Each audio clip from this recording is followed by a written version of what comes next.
పసుపు తాడు ఒకటే మహాభాగ్యమై బ్రతుకుతుంది పడతి పతే లోకమై. మగని మంచి కోసం పడే ఆర్తిలో సతిని మించగలరా మరే ఆప్తులు.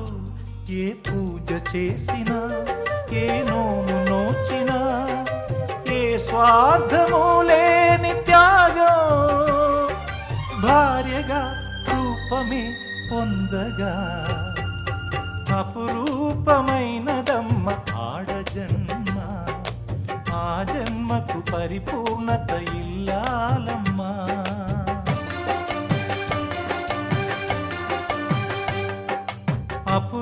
అపురూపమైనదమ్మ ఆడజన్మ, ఆ జన్మకు పరిపూర్ణత